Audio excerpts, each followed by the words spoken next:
2 metre plus 4 kg is equal to what? ठीक, 4 kg is greater than 9 metre. अब आप बोलोगे सर ये क्या अजीबोगरीब टाइप की चीज़ें पूछ रहे हैं। क्या 2 मीटर के साथ 4 kg को हम लोग ऐड कर सकते हैं? क्या kg को मीटर के साथ कंपेयर कर सकते हैं? ऐसा कुछ भी नहीं हो सकता। तो चलिए हम लोग इस लेक्चर में इसी चीज़ के बारे में बात करेंगे, और जिसे हम कहते हैं principle of homogeneity of dimensions. Okay, तो ये है क्या, इसके बारे में जानते हैं हम लोग। ठीक है, principle of homogeneity of dimension. Homogeneity ध्यान रखेंगे ना इसका।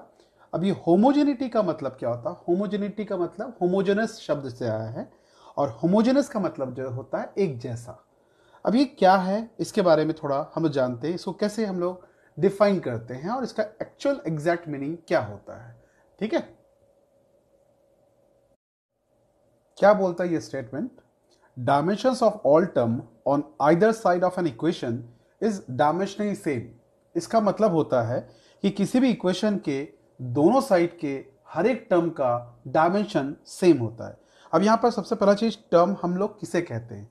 टर्म जब आप एडिशन या सब्ट्रैक्शन टर्म से किसी एडिशन या सब्ट्रैक्शन के नोटेशन से या साइन से किसी को सेपरेट करते हैं, उन्हें हम टर्म्स कहते हैं। जैसे कि इसका पहले तो अपन लोग इसका एग्जैक्ट मतलब समझते हैं, उनके टर्म्स को हम लोग प्रॉपर्ली और अच्छे से हम लोग डिफाइन करेंगे। ठीक है, तो क्या बोलता है यहां से, इसके हिसाब से अकॉर्डिंग चलते हैं। तो जैसे मान लो आपके पास एक सिचुएशन दिया गया है यहां पर कि आपको बोला जाता है 2 kg, सबको सपोज आपको बोला जाता है 2 kg plus 5 metre is equal to कितना? तो बोला सर ये पॉसिबल नहीं है, केजी के साथ मीटर का कहां से हम लोग एडिशन सब्ट्रैक्शन कर सकते हैं? हाँ, ये जरूर हो सकता है कि मीटर ना हो क्या ग्राम होता, तो ग्राम को भले ही हम लोग बाद में क्या कर सकते थे, हम लोग किलोग्राम में कन्वर्ट करके ऐड कर देंगे, या फिर 5 ग्राम की जगह 5 पाउंड भी होता तो भी हम उसको क्या करते, ऐड कर सकते थे कन्वर्ट करके, क्योंकि दोनों ही मास है। ठीक, लेकिन एक मास बता रहा, एक लेंथ बता रहा, तो इनका एडिशन तो प्रैक्टिकली पॉसिबल है ही नहीं, हो ही नहीं सकता हम लोग, और कंपेयर भी नहीं कर सकते। अगर आपसे पूछा जाए 2 किलोग्राम ज्यादा बड़ा है या 5 मीटर ज्यादा बड़ा है, तो बोलोगे सर ये क्या पूछ रहे हो सर, दोनों तो अलग अलग चीज, कंपेयर ही कहां से करेंगे हम लोग। ठीक इसी चीज को अगर मैं ऐसा लिखता कि 2 kg plus 5 kg is equal to, आप तुरंत बोल देते सर ये होता 7 kg। हाँ, 2 kg plus 5 kg is equal to 7 kg। और देखो कितना सिंपल वे में आप बता पा रहे हो। बोलोगे सर ये तो बड़ा आसान है, कैसे? मैं अब किस बेसिस पे आपने बात किया? आप बोलोगे सर ये किलोग्राम है, मास है, ये किलोग्राम है, ये भी मास है, और इसका आंसर भी मास में ही आएगा। अगर मैं ऐसा लिखता 5 metre minus 3 metre is equal to क्या आएगा, 2 मीटर। तो देखिए ये भी आपका पॉसिबल है, बहुत आसानी से निकल रहा है अपने पास। अब आप देखोगे इसमें क्या हो रहा है ना, किसी भी इक्वेशन का, देखिए ये इक्वेशन है, ये इक्वेशन का लेफ्ट हैंड साइड है और इक्वेशन का राइट हैंड साइड है। इसमें भी देखेंगे ये भी एक इक्वेशन है, इस इक्वेशन का ये वाला लेफ्ट हैंड साइड है और ये वाला साइड क्या है, राइट हैंड साइड है। तो ये बोलता है किसी भी इक्वेशन का दोनों साइड का हर एक टर्म का डायमेंशन क्या होगा, सेम होगा। टर्म बोलने का मतलब वो दो ऐसे वैल्यूज या ऐसे नंबर्स या ऐसे क्वांटिटीज जिनको प्लस या माइनस से आप सेपरेट करते हो। मतलब इसमें 2 kg एक टर्म है, 5 kg एक दूसरा टर्म है, और 7 kg भी एक टर्म है। ठीक है, 5 मीटर एक टर्म है, 3 मीटर एक टर्म है, 2 मीटर एक टर्म है। मतलब अगर इन जनरल मैं आपको एक इक्वेशन लिखता हूं, a plus B is equal to C, तो आप सीधा सीधा बोल सकते हो कि इसका मतलब हमको यह समझ में आ रहा है यहां से कि a का डायमेंशन, ठीक है, अब बोलोगे सर इसका मतलब ये हो जा रहा है कि a का dimension is equal to b का डायमेंशन, मतलब a का डायमेंशन, ठीक है, इज इक्वल टू b का dimension is equal to c का डायमेंशन। मतलब तीनों का डायमेंशन सेम होगा। मतलब यहां पर ध्यान देना, यहां पर मैं वैल्यू की बात नहीं कर रहा हूं, ये मत समझना जैसे यहां पर मैंने 2 kg 5 kg 7 kg, मैं 257 की बात नहीं कर रहा हूं। मैं बात कर रहा हूं यहां पर ये किस फिजिकल क्वांटिटी को डिनोट करते हैं। देखिए ये भी मास को डिनोट कर रहा है, ये भी मास को डिनोट कर रहा है, ये भी मास को डिनोट कर रहा है। तो उसी तरीके से इस इक्वेशन के हिसाब से a plus B is equal to C में जो a का डायमेंशन होगा, b का डायमेंशन जो होगा, c का डायमेंशन, तीनों ही क्या होंगे, सेम होंगे। उसी तरीके से अगर मैं आपके सामने एक और एक्सप्रेशन लिखता हूं कि a minus B is equal to C. यहां पर भी इसका मतलब यही होगा कि ए का dimension is equal to B का dimension is equal to C का डायमेंशन। तो ये जो आपने प्लस या माइनस से सेपरेट किया, इनको हम टर्म्स बोलते हैं किसी भी इक्वेशन के। अब अगर मैं थोड़ा सा और आगे बढ़ूं, आपको एक आध केस और बताऊं, तो आपको थोड़ा सा और क्लैरिटी मिलेगा अपने को। ठीक है,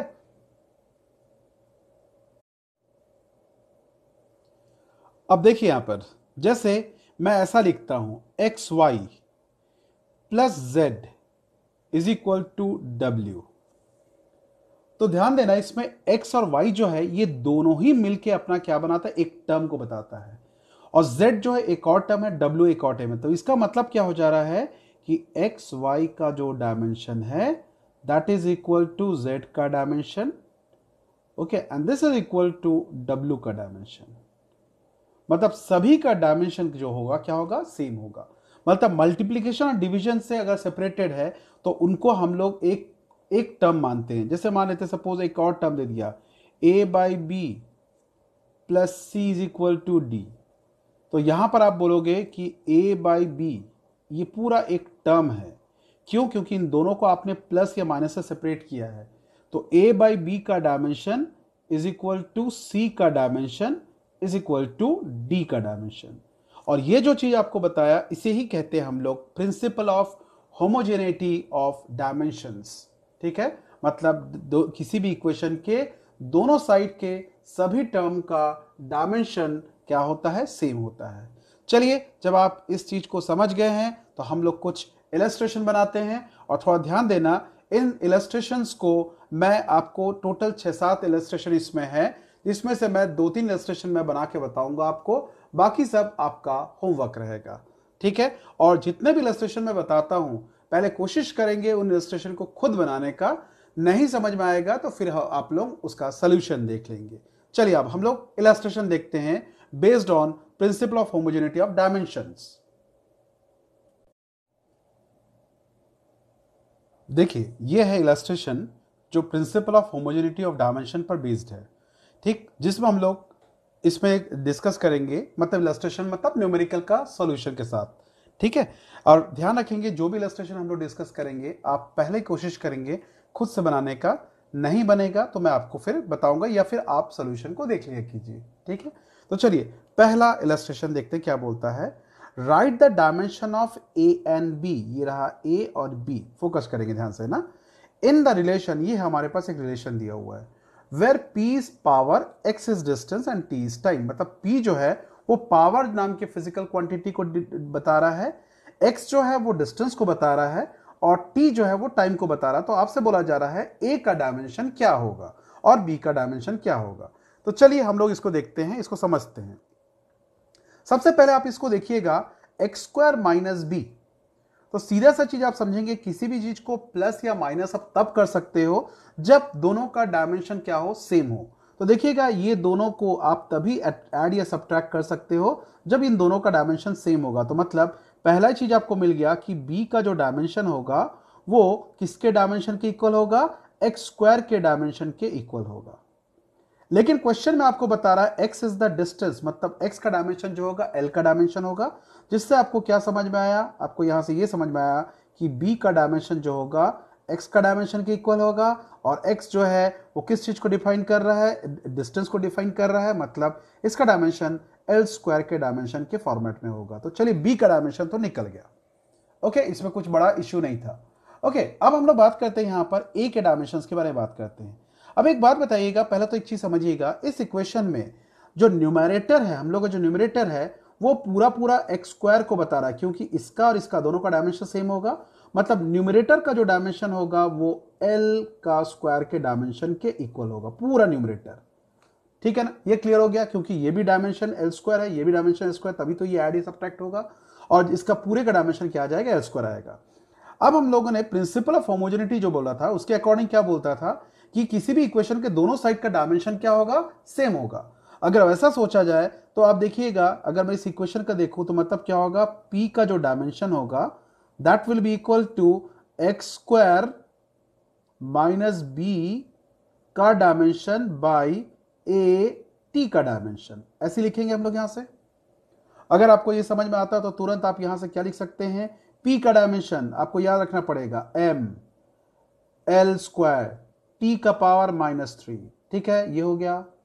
ओके, और दैट इज इक्वल टू, यहां पर आपको बताया गया था एक्स स्क्वायर माइनस बी का डायमेंशन क्या ले रहे थे अपन, एल स्क्वायर ले रहे थे, तो ये एल स्क्वायर हो गया अपॉन ए का डायमेंशन नहीं पता, इसे निकालना है, और टी तो टी ही होगा। अगर आप आगे जाके इसको कंपेयर करते हैं तो देखिएगा क्या बनेगा, यहां से अगर लिखोगे तो आप लोग m, ठीक है, एल स्क्वायर टी का power -3, okay, is equal to, यहां पे आ जाएगा देखोगे a का पावर -1, t का पावर -1 और l का स्क्वायर हो गया ये। अब आप कंपेयर कीजिए, देखिएगा यहां पर ये बन गया हमारा एल स्क्वायर, यहां से कट गया एल स्क्वायर, दोनों तरफ का डायमेंशन सेम होना चाहिए, तो यहां से अपने पास बचेगा क्या, देखोगे a का पावर -1 का डायमेंशन इज इक्वल टू, आप लिखेंगे m t का पावर -3 बाई t का पावर -1, ये t नीचे चला जाएगा, तो जिसको अगर आप सॉल्व करते हैं तो आपके पास सीधा सीधा आ जाएगा a का पावर -1, ठीक है, इज इक्वल टू, आप लिखेंगे m, उसके बाद लिखेंगे t का पावर -2, ओके, डायमेंशनली, और अगर आप a का पावर -1 हटाते हैं तो आपके पास डायरेक्ट रिजल्ट आ जाएगा यहां से कि a का dimension will be equal to m का पावर -1 t का पावर 2, माइनस हटा दिया हम लोगों ने, तो इस प्रकार से आपको यहां पर a का भी डायमेंशन अपने को मिल गया। तो इस तरह से a और b का डायमेंशन हम लोगों ने बनाया। बहुत फोकस होके बनाओगे, बहुत सिंपल रहता है, बस आपको सोचना है, आपको दिमाग में रखना। हाँ, बस ये है कि आपके पास जो भी फिजिकल क्वांटिटी जनरली मैं आपको याद करने बोला वो एकदम टिप ऑफ द फिंगर आपके होने चाहिए, तब आप आसानी से चीजों को निकाल सकते हैं। ओके, तो चलिए अब हम लोग आगे बात करते हैं, नेक्स्ट वाले इलस्ट्रेशन में चलते हैं हम लोग।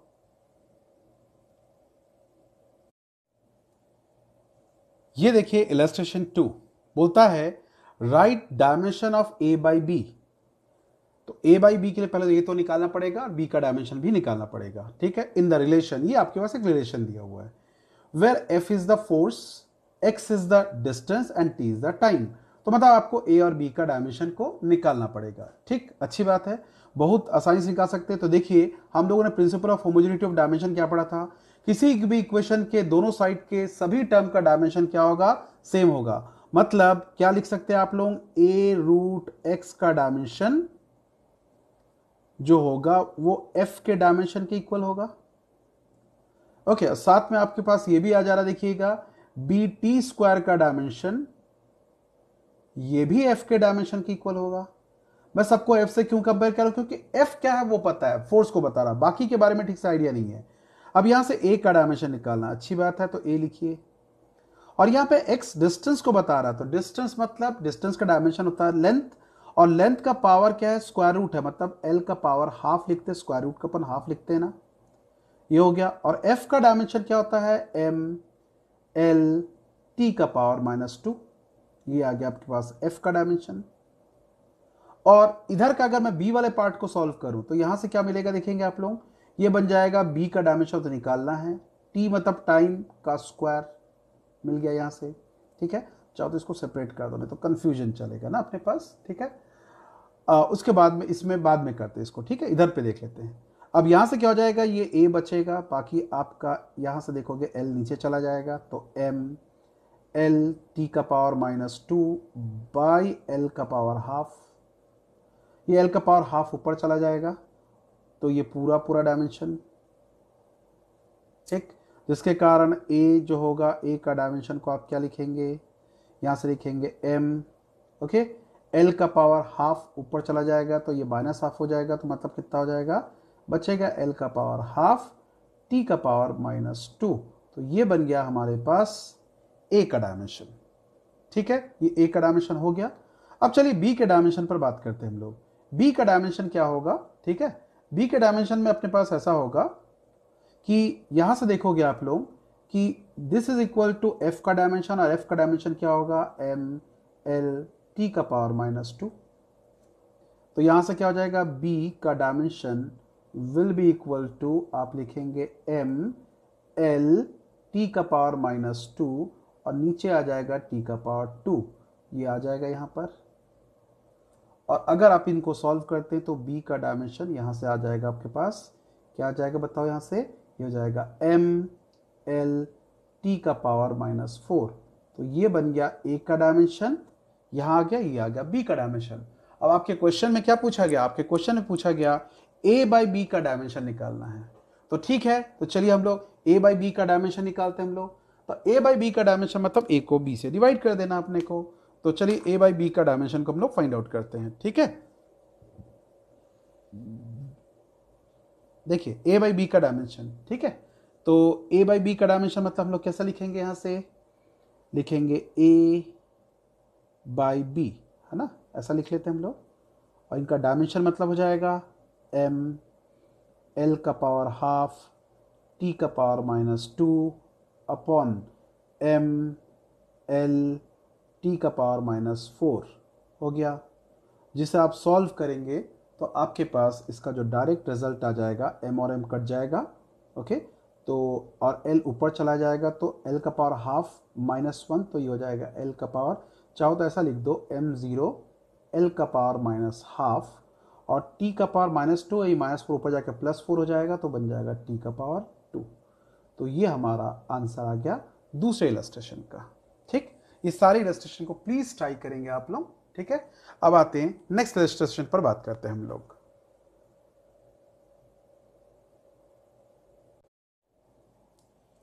देखिए इस इलस्ट्रेशन को देखेंगे, क्या दिया हुआ है आपके पास थर्ड इलस्ट्रेशन में।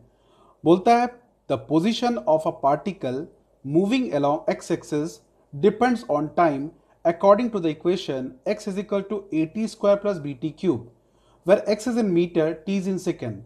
What are the units and dimension of a and b? Okay, तो चलिए पहले तो अपन a और b किस चीज को बताता वो निकालते हैं, फिर बात करेंगे इसके यूनिट्स के बारे में बात करेंगे। और x मीटर में दिया मतलब x क्या है बताओ, लेंथ है। t सेकंड में दिया मतलब वो टाइम को बता रहा है। ठीक, इतना तो अपने को समझ में आता ही है। अब आपको पता है कि हम लोग का from principle of homogeneity of dimension, आपको पता है किसी भी इक्वेशन के दोनों साइड के सभी टर्म का डायमेंशन क्या होगा, सेम होगा। इसका क्या सेंस है, इसका सेंस है कि at² का जो डायमेंशन है that is equal to x का डायमेंशन है। ठीक, उसी तरीके से दूसरा वाला पार्ट में क्या अपने को दिया हुआ देखोगे, bt³ का जो डायमेंशन है वो इक्वल टू x का डायमेंशन होगा, है ना, क्योंकि इसका डायमेंशन इज इक्वल टू इसका डायमेंशन इज इक्वल टू इसका डायमेंशन, मतलब सभी का डायमेंशन एक दूसरे के इक्वल है। क्योंकि x मीटर में दिया मतलब लेंथ को बता रहा, तो ये पता है तो हम लोग इससे कंपेयर कर रहे हैं।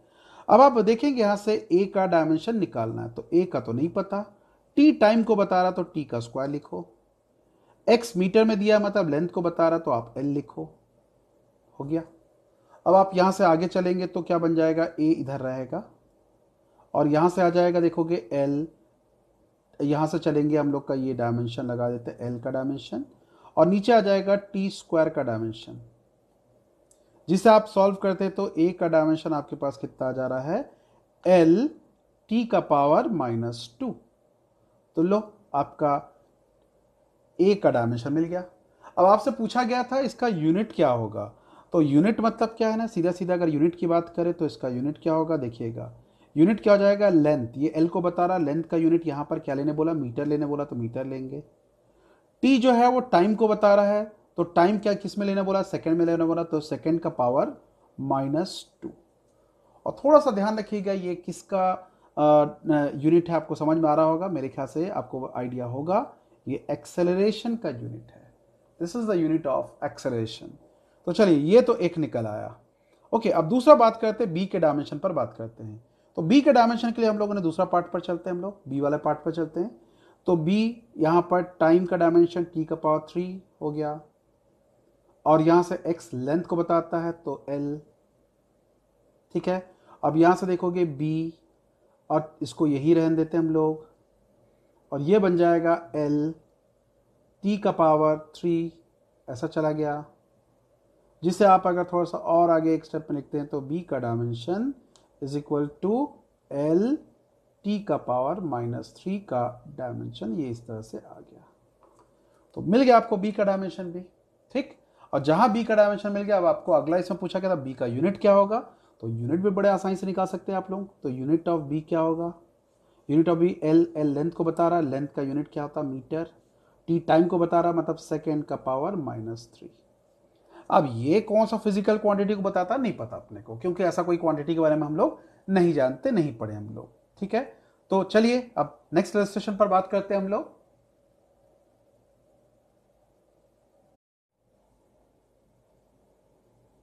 चलिए इस वाले इलस्ट्रेशन को देखिएगा। यहां पर बोलता है velocity v of a particle depends on upon time t according to the equation v is equal to a plus B T plus C by D plus T, write the dimension of A B C and D. तो दिखने में बड़ा complicated दिखता है, but थोड़ा सा आप दिमाग पर जोर डालोगे तो आपसे आराम से बन जाएगा। सबसे पहला चीज देखिएगा, इस पर फोकस कीजिए, d प्लस टी। तो आपको पता है कि कभी भी दो टर्म को आप तभी जोड़ सकते हैं जब दोनों टर्म का डायमेंशन सेम हो। तो ये t तो टाइम को बता रहा है, तो d को t के साथ जोड़ रहे हैं, तो मतलब तुरंत आपके पास एक चीज क्लियर हो गया कि d का dimension is equal to t का डायमेंशन है, और t जो है टाइम को बताता है, तो इसलिए आप सीधा लिख सकते हो कि d का डायमेंशन इक्वल्स टू t का डायमेंशन, मतलब t के इक्वल हो जाएगा, मतलब टाइम का डायमेंशन। पहला वाला प्रॉब्लम का सॉल्यूशन निकल गया एक, कि find the dimension of D. अब आप एक चीज देखिएगा यहां पर कि आपको बताया गया है कि सभी किसी भी इक्वेशन के सभी क्वांटिटी का डायमेंशन सेम होता है, मतलब a का डायमेंशन भी v के इक्वल है, bt का डायमेंशन भी v के इक्वल है, और c by D plus T का डायमेंशन भी जो है वो भी v के इक्वल है। उस सेंस में अगर सोचते हैं हम लोग तो क्या हो जाएगा, a का जो डायमेंशन होगा, a का जो डायमेंशन लेंगे ऑब्वियसली वो v के डायमेंशन के इक्वल होगा।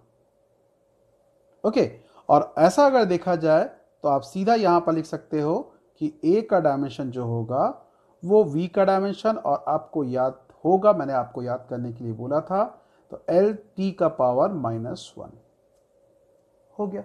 देखिए कितना आसान था, बहुत सिंपल था ये वाला। अच्छा, अब अपन बात करते हैं कि बी टी का डायमेंशन क्या होगा। तो देखिएगा बी टी भी तो देखिएगा इसी इक्वेशन का एक टर्म है, और आपको पता है किसी इक्वेशन के दोनों साइड के सभी टर्म का डायमेंशन सेम होता, मतलब बी टी का डायमेंशन जो है वो ए के डायमेंशन के इक्वल है, और ए का डायमेंशन जो है वी के डायमेंशन को, सभी का डायमेंशन एक दूसरे के इक्वल होगा। तो मतलब क्या हो जाएगा, बी टी का डायमेंशन भी आपका किसके इक्वल हो जाएगा, वी के डायमेंशन के इक्वल होगा। बट बी टी का डायमेंशन, तो बी टी तो टाइम को बता रहा था, आपने लिख दिया ऐसा। v जो है वो क्या चीज को बताता है, एल टी का पावर -1 हो गया। और अगर ऐसा सोचा जाए तो यहां से तुरंत आप देखेंगे क्या बन जाएगा, ये t नीचे चला जाएगा, तो आपके पास अगला आ जाएगा, देखोगे बी टी, बी का dimension is equal to L, ठीक है, t का पावर -1 बाई टी। दिख रहा है आपको, यहां से ऐसा चला गया नीचे, तो जिससे आपके पास क्या आ गया, b का डायमेंशन जो हो जाएगा वो आपका क्या हो जाएगा, एल टी का पावर -2 के डायमेंशन के इक्वल हो जाएगा। तो ये बन गया हमारे पास b का डायमेंशन। ठीक है, ये भी b का डायमेंशन भी आ गया, और हमारे पास a का डायमेंशन भी आ गया, और d का डायमेंशन भी आ गया। बचा हुआ c का डायमेंशन। तो चलिए c के डायमेंशन के लिए हम लोग थोड़ा सा और दिमाग लगाते हैं। अब देखोगे c by D plus T, ये पूरा पूरा एक टर्म को बता रहा है, तो किसी भी इक्वेशन का सभी टर्म का डायमेंशन सेम होता, मतलब c upon D plus T का dimension is equal to B T का dimension is equal to A का dimension is equal to V का डायमेंशन। सभी का डायमेंशन सेम होगा, तो मतलब c by D plus T का जो डायमेंशन होगा वो इक्वल होगा v के डायमेंशन के, और c, और अभी आपने निकाला था d और t, इनका डायमेंशन तो t होगा, तो आप t लिख दीजिए, कोई इश्यू नहीं है। और v का डायमेंशन तो आपको पता है एल टी का पावर -1 हो गया। अब इस t को इधर ट्रांसफर कर दीजिए, तो c का dimension is equal to L T का पावर -1 और t, जिसके कारण t का पावर -1 और t क्या हो गया, कट जाएगा, तो c का dimension will be equal to l का डायमेंशन। तो ये हमारा हो गया फोर्थ इलस्ट्रेशन। तो आप एक एक करके सभी इलस्ट्रेशन को प्रॉपरली आप हाईलाइट कर लेंगे, जैसे हमारे पास ये d का डायमेंशन जो है अपने पास इस तरह से निकला। ओके, हमारे पास b का डायमेंशन जो है वो हमारे पास ऐसा निकला। ठीक है, सॉरी b का डायमेंशन तो ये नहीं है, इनफैक्ट ये वाला है b का डायमेंशन, है ना। ये बन गया हम लोग के पास b का डायमेंशन। ओके, उसके बाद हमारे पास a का डायमेंशन देखिएगा, ये रहा a का डायमेंशन, है ना। तो आपके पास चारों क्वांटिटी का डायमेंशन निकल गया और c का डायमेंशन यहां पे निकला। This is the dimension of c, this is the dimension of T C. तो थोड़ा सा मैंने यहाँ पर हाईलाइट कर दिया जिससे आपको थोड़ा समझने में आसानी जाए। ठीक है, तो अगला इलस्ट्रेशन पर हम लोग फोकस करते हैं। हम लोग देखेंगे क्या करना है अगले इलस्ट्रेशन को। इस इलस्ट्रेशन को देखिएगा, क्या बोलता है, write the dimension of A B मतलब ए इंटू बी, मतलब ए का भी आपको डायमेंशन पता होना चाहिए, बी का भी डायमेंशन पता होना चाहिए, दोनों को आप मल्टीप्लाई करोगे। तो write the dimension of a into B in the relation E is equal to B minus X square upon 80, where E is the energy and x is the distance and t is the time. तो चलिए इसमें भी अपन देखते हैं, कोई बहुत बड़ा issue नहीं है। तो सबसे पहला काम देखिएगा, अब बताइए मेरे पास यहां पर b माइनस एक्स स्क्वायर दिख रहा है आपको यहां पर। तो b को एक्स स्क्वायर के साथ प्लस या माइनस तभी कर सकते हैं जब b और एक्स स्क्वायर का डायमेंशन सेम होगा, क्योंकि आपने प्रिंसिपल ऑफ होमोजेनिटी पढ़ा था कि दो टर्म को तभी जोड़ा या घटाया जा सकता है, या सब्ट्रैक्ट ऐड या सब्ट्रैक्ट कर सकते हैं अगर दोनों का डायमेंशन सेम हो। तो मतलब सबसे पहला चीज आपको मिल गया कि b का जो डायमेंशन होगा वो एक्स स्क्वायर के डायमेंशन के इक्वल होगा, एकदम पहले वाले क्वेश्चन की तरह है। और x जो है वो डिस्टेंस को बता रहा है, देखिएगा x इज द डिस्टेंस, तो डिस्टेंस का डायमेंशन क्या होता है, लेंथ। तो यहां से b का डायमेंशन जो होगा वो क्या हो जाएगा, आपके पास l स्क्वायर का डायमेंशन हो जाएगा। लो, पहला काम तो हो गया। अब यहां पर देखेंगे b माइनस एक्स स्क्वायर जो है ये पूरा पूरा l स्क्वायर को बता रहा होगा, ये पूरा पूरा जो डायमेंशन है वो आपका l स्क्वायर के डायमेंशन को बता रहा, ध्यान रखेंगे। अब आपको a का डायमेंशन भी निकालना है क्वेश्चन में अकॉर्डिंग। तो आपको पता है यहां पर, क्योंकि e is equal to this one है, तो मतलब जो e का डायमेंशन होगा वो equal to b minus X square upon A का डायमेंशन के इक्वल होगा। और उस हिसाब से देखा जाए तो E का जो डायमेंशन होता है, आपको पता होगा E का डायमेंशन क्या होता है, E मतलब एनर्जी, एनर्जी का डायमेंशन होता है m l स्क्वायर t का पावर माइनस 2, हो गया एनर्जी का डायमेंशन। ये देखोगे b माइनस एक्स स्क्वायर, मैंने अभी बताया b माइनस एक्स स्क्वायर, पूरे का डायमेंशन क्या होगा l स्क्वायर, तो आप लिखोगे l square by A T, A तो a है, t का डायमेंशन नहीं पता, लिख देते हम लोग। अब यहां से आप एक स्टेप और लिखिए, तो आपका सीधा सीधा आएगा, ए को इधर भेज दीजिए, बाकी सबको नीचे भेज दीजिए। तो ए का डायमेंशन, ठीक है, ए का डायमेंशन इज इक्वल टू क्या हो जाएगा, L square upon M L square T का पावर माइनस 2t, हो गया। अब आप लोग अगर मैं यहां से इसको आगे सॉल्व करूं तो देखोगे क्या बनेगा, यहां से देखेंगे आप लोग ध्यान से, अगर इसको थोड़ा गौर से देखते हैं तो ये कुछ ऐसा बनेगा, देखना यहां से ये बन जाएगा a का डायमेंशन इज इक्वल टू, क्या लिखेंगे हम लोग, m ऊपर चला जाएगा, एल स्क्वायर कट जाएगा, t का पावर माइनस 1 और t का पावर 1, तो मतलब t का पावर माइनस 1 बचेगा माइनस 2 से, तो माइनस 1 ऊपर चला जाएगा, तो हमारे पास फाइनली जो रहेगा m का पावर माइनस 1, ओके, और साथ में रहेगा t का पावर 1 मतलब t, ठीक है ना, क्योंकि ये माइनस 2 और यहां पर 1 है, तो माइनस 2 प्लस 1 क्या होगा, माइनस 1, ये माइनस 1 ऊपर चला जाएगा, एल स्क्वायर कट जाएगा, m का पावर माइनस 1 ऊपर चला जाएगा। तो देखिए a का डायमेंशन भी आपको मिल गया और आपने b का डायमेंशन भी निकाल चुका, लेकिन क्वेश्चन में आपको a और b का डायमेंशन नहीं बोला है, आपको ए बी का डायमेंशन निकालने बोला है, तो मतलब a इंटू बी, तो a इंटू बी का डायमेंशन मतलब a का डायमेंशन, तो a का डायमेंशन है m माइनस 1t, b का डायमेंशन है एल स्क्वायर, बस हो गया आपके पास। बहुत ज़्यादा हुआ, थोड़ा सजा के जमा के लिख देते हम लोग, ठीक, जिसके कारण हो जाएगा m का पावर माइनस 1, l का पावर 2 और t, ये हमारे पास इसका आंसर आ गया। तो ये हमारा इस प्रॉब्लम का सलूशन है जिसको आपको बनाना था। तो ऑलमोस्ट मैंने आप लोगों को 5 इलास्ट्रेशन बताया आप लोगों को, और इन इलस्ट्रेशन को आपको क्या करना है, खुद से एक बार प्रैक्टिस करना है। और एक इलस्ट्रेशन मैं आपको एज अ होमवर्क के रूप में दे रहा हूं, जिसे आपको बनाना है खुद से, और बनाते साथ ही मुझे इसका आंसर चाहिए रहेगा। आप मुझे तुरंत टेक्स्ट करेंगे, व्हाट्सअप करेंगे मुझे, ठीक है। मुझे इसका आंसर चाहिए रहेगा, ठीक है। और आंसर मतलब मुझे डायरेक्ट आंसर नहीं चाहिए, कुछ बच्चे मुझे डायरेक्ट आंसर भेज रहे हैं। I want the solution also, the process by which you are solving the problem, okay. So I also need the solution, okay, that means perfect solution I need, okay. तो चलिए उस वाले illustration को आप यहां से नोट कर लेंगे, और चाहे तो आपको मैं इसमें पीडीएफ के फॉर्मेट में आपको इसके साथ अटैच भी कर दे रहा हूं, ठीक है। तो उस इलस्ट्रेशन को नोट कर देंगे, नेक्स्ट इलस्ट्रेशन को नोट कर लेंगे आप लोग। ये इलस्ट्रेशन बहुत इंपॉर्टेंट इलस्ट्रेशन है जिसको आपको बनाना है। ये इनफैक्ट प्रीवियस ईयर्स आईआईटी वगैरह में भी आ चुका, मतलब ओल्ड आईआईटी में आ चुका है। तो मैं चाहूंगा कि आप लोग इसको प्रॉब्लम को आप लोग बनाएं, ठीक है, और मुझे इसका सोल्यूशन भेजें, ठीक है। और इसका पीडीएफ भी आपका इसके साथ ही मैं अटैच करके आप लोगों को टेक्स्ट कर दूंगा, आप लोगों को व्हाट्सएप कर दूंगा, okay. So bye, take care and have a nice time ahead.